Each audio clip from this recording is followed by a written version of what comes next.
Ni hao, Chickboy TV fam! Welcome back sa part 2 ng aming Beijing China adventure.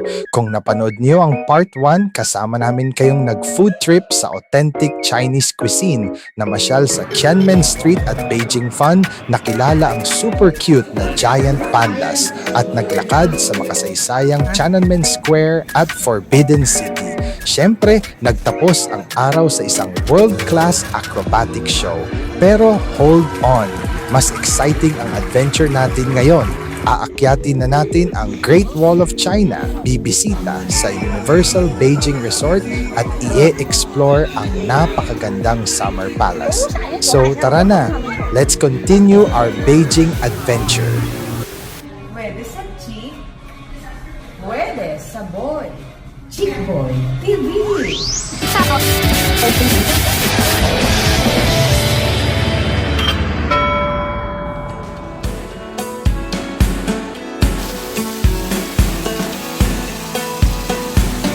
Day 3, the Great Wall Adventure.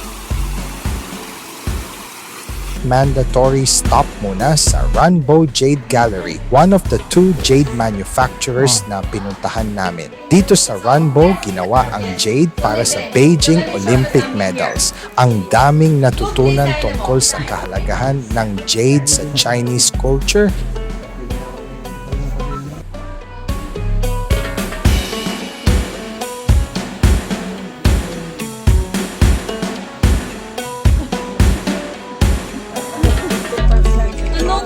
No. Sorry, just a joke. How much? We gave you discount, but not 50. Show you here. Wow. Yes, that's very beautiful. We say maganda. Maganda. Salamat. Selamat. Beautiful lady. Ding ding hao. Ding ding hao. Okay. So look this one. This is a multicolor necklace. Multicolor can match everything. Different clothes color, different hair color, it's all can match. Okay? Yeah. And then let me show you. I'm going to show you how to tell real from fake. Look here. Touch it. Feel it. Which is colder? The cold one is Look. Also, that's the fake. look this one. Very perfect. Nothing inside. Jade has minerals. Yeah. Look this one. All these smoky. All minerals around. So this is a jade flower. Jade flower minerals. So that's the real one. This one is perfect. Perfect. Okay. This one guarantee part of the jade for you. No fake one. I'll guarantee real. Ladies, attention. Bangkok is one solid piece. We can't open. We can't open. So you need to choose the right size. Too big, look, lose it. Too small, hurt your skin. So you get a good size. Remember, okay? Don't too big, not too small. That is harder. When you do shower, sleep, work, you don't need to take off. You can use this one every day. So beautiful one. Look to the match. How beautiful, you see. How nice, right? So nice. Very beautiful one. All the color match. You see.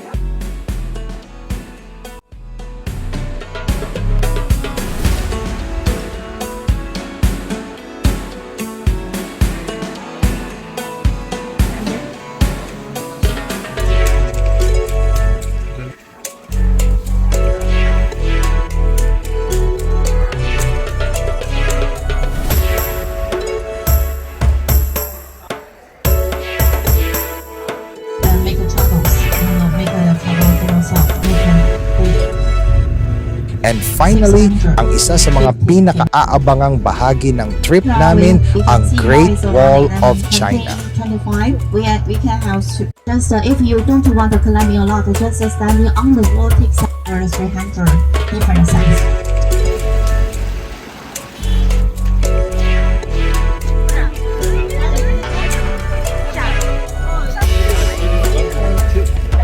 Climb the Great Wall of China. Pagdating pa lang, mapapasabi ka na agad ng grabe, totoo ngang nandito na tayo. Pero teka, bago ang picture-picture, challenge muna ang pag-akyat. Hindi biro ang hagdan dito. May mababa, may sobrang taas at minsan parang hindi pantay. Leg day is real pero sulit na sulit ang bawat hingal.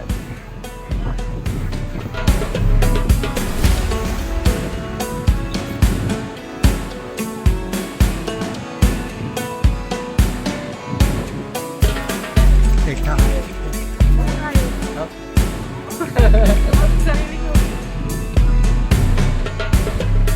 Fun fact, sabi nila, he who has never climbed the Great Wall is not a true hero. Isang sikat na kasabihan sa China na iniuugnay kay Chairman Mao.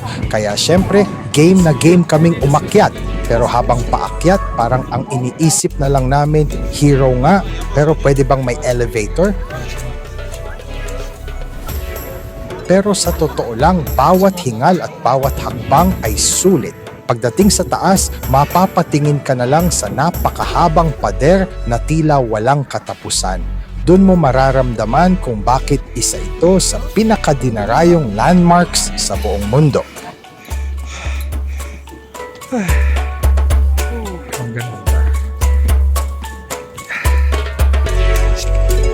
Habang paakyat, mas lalo mong na-appreciate ang lawak ng Great Wall na tila walang katapusan habang sumusunod sa mga bundok.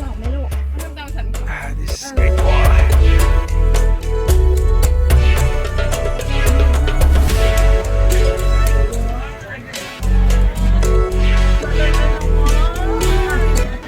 Dapat tinanggal yung jacket para pa rin yung jacket.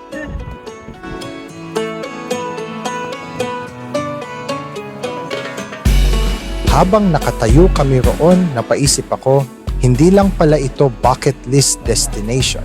Isa itong paalala na may mga bagay na tunay na mas na-appreciate kapag personal mong nararanasan. At sulit ang pagod kahit medyo hinihingal na kaming lahat. Kasi sa kabila, maganda ang view dun. Ay, nakalahati lang po kami. Hindi namin kaya. Kasi sa kabila, maganda ang view dun. Yun. Yeah. Ganda mo. Oh, ganda.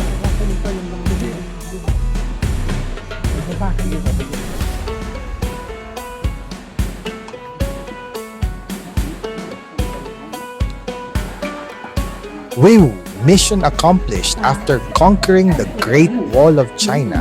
Masasabi ko talaga na worth every step, every hingal at every patak ng pawis. Hindi lang ito isang tourist spot, isa itong experience na habang buhay mong maaalala. Ikaw, wala ka.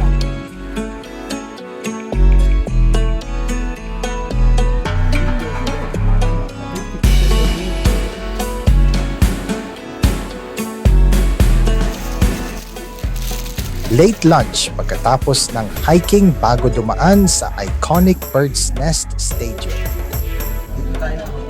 Siyempre, reward muna kami ng late Chinese lunch para ma-recharge. Dahil pagkatapos ng lahat ng pag-akyat na yon, deserve namin ang extra rice kung meron.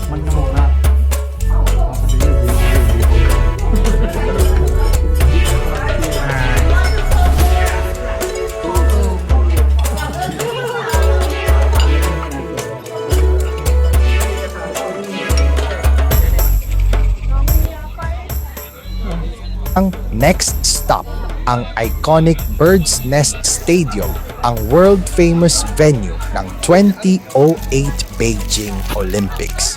Tara, tuloy ang adventure. After ng unforgettable hike sa Great Wall, reward muna kami, shopping time!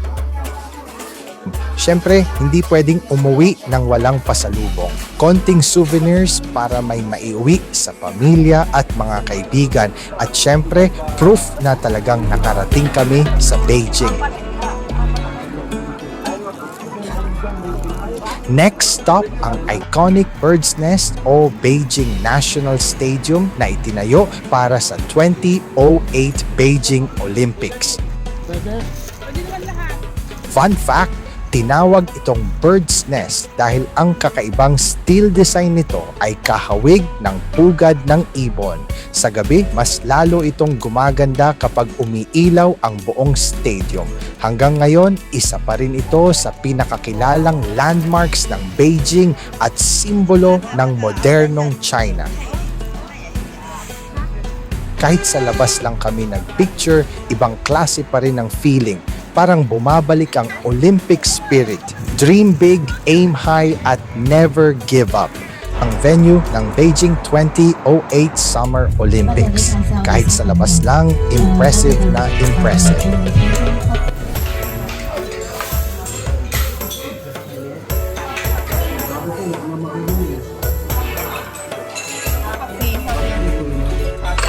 Okay, this is pork.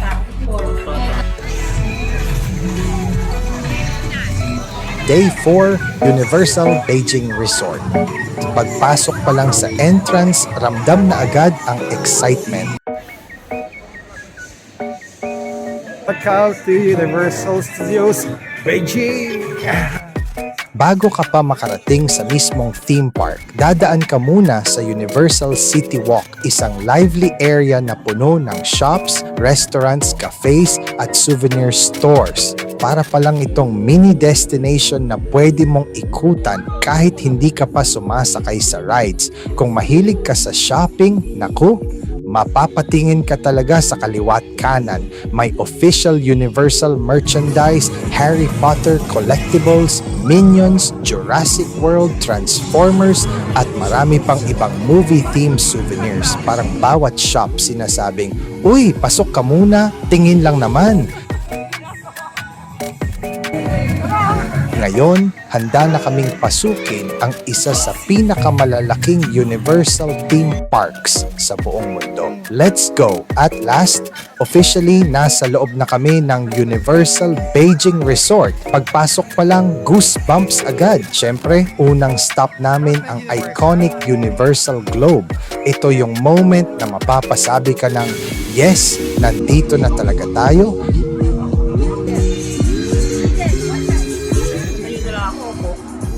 Kaya picture dito, video doon, halos lahat gusto ng perfect souvenir shot.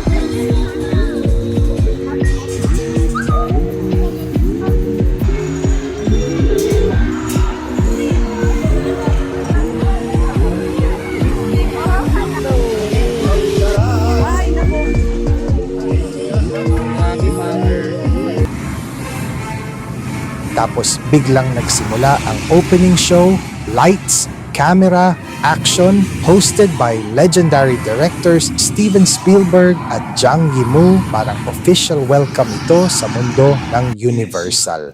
Napanood din namin ang Sing on Tour sa Illumination Theater sa Minion Land. Isang masayang live musical show kasama sina Buster Moon, Rosita, Johnny at iba pang characters mula sa Sing. Puno ng kantahan, sayawan at audience participation. Hindi nagtagal, umulan. Akala namin mababasa at maaantala ang plano namin. Pero blessing in disguise pala. Dahil sa halip na maghintay, dumiretso kami sa isa sa pinaka-unique na attractions ng park, Kung Fu Panda Land of Awesomeness. Ito ang world's first fully indoor-themed land inspired by the Kung Fu Panda movies. Pagpasok mo pa lang parang wala ka na sa Beijing. Parang nasa Valley of Peace ka na kasama sina Po, Tigress, Master Shifu at ang Furious Five. Ang ganda ng details, Chinese lanterns, traditional buildings, colorful decorations at bawat sulok parang eksena sa pelikula. Kahit umuulan sa labas, tuloy-tuloy ang saya sa loob dahil fully air-conditioned at indoor ang buong area. Perfect timing talaga. Enjoy na enjoy kami sa pag-ikot, pagkuha ng pictures at pag-explore ng isa sa pinakamagandang themed lands sa Universal.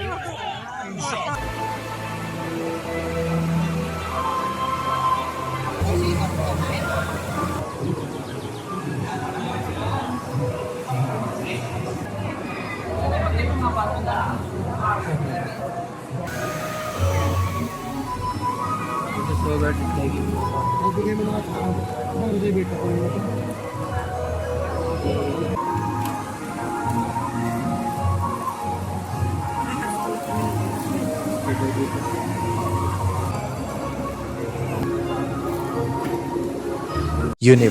Beijing, sulit na sulit.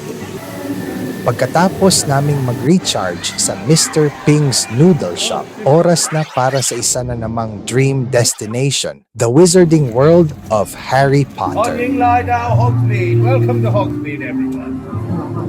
Pagpasok mo pa lang sa Hogsmeade, parang may tumugtog agad ng Harry Potter theme sa isip mo. Snow-covered rooftops, Hogwarts Express, at sa dulo, ang napakagandang Hogwarts Castle. At syempre, hindi namin pinalampas ang Harry Potter and the Forbidden Journey. 这是亨利兹校长。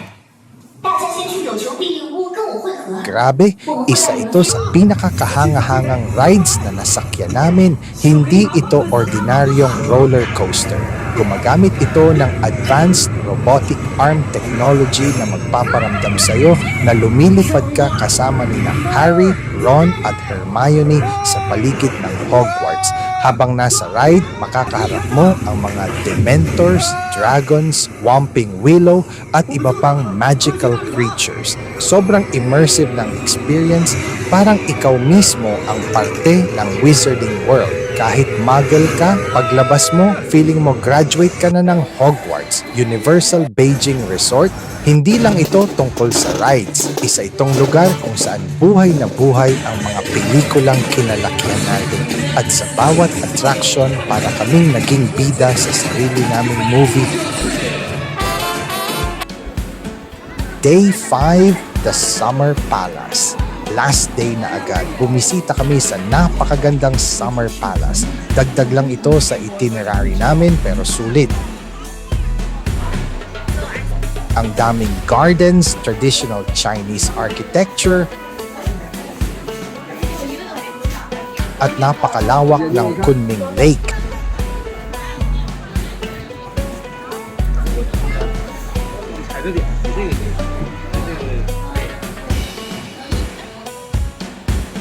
Nakaka-relax lang maglakad habang iniisip mo na dati itong royal retreat ng mga emperador. At bonus pa, nakita namin ang napakagandang peony flowers, ang unofficial national flower ng China. Simbolo ito ng wealth, prosperity at honor. Isa sa mga pinaka-nagustuhan ko sa Summer Palace ay ang long corridor. Imagine nyo, halos 728 meters ang haba nito at may libu-libong hand-painted artworks sa kisame at mga beam. Habang naglalakad ka, para kang dumadaan sa isang napakahabang art gallery na may tanawin pa ng Kunming Lake.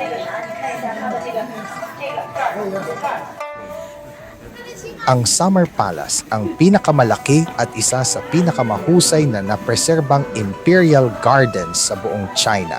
Isa rin itong UNESCO World Heritage Site kung saan makikita ang napakagandang pagsasama ng traditional Chinese architecture at ng kalikasan. Hindi nakapagtatakang naging paboritong summer retreat ito ng mga emperador ng Qing Dynasty. Habang naglalakad kami sa long corridor, hindi lang kami humahanga sa ganda ng lugar. Napaisip din kami kung ilang henerasyon na ang dumaan dito at kung ilang kwento ng kasaysayan ang nasaksihan ng bawat haligi at bawat pintura. Minsan, ang paglalakbay ay hindi lang tungkol sa pagpunta sa mga sikat na lugar, kundi sa pag-appreciate ng kultura, kasaysayan at mga kwentong dala ng bawat destinasyon. At syempre, hindi namin pinalampas ang pag-akyat sa Longevity Hill. Medyo mapapahinga ka rin sa dami ng hagdan pero sulit na sulit ang bawat hakbang. Habang paakyat, unti-unting bumubungad ang mas malawak na tanawin ng Kunming Lake, mga sinaunang pavilion at ang buong Summer Palace.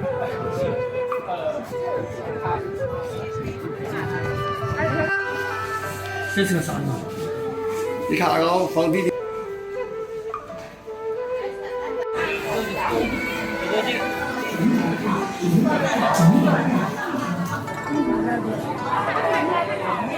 Ghiền Mì Gõ để không bỏ lỡ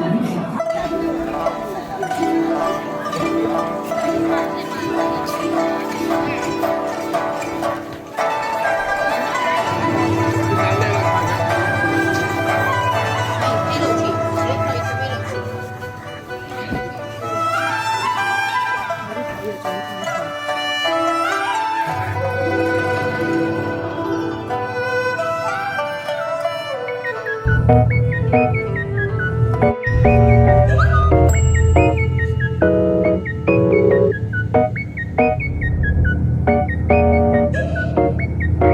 umuwi, syempre hindi pwedeng palampasin ang authentic Peking roast duck. Perfect ending sa aming Beijing food adventure.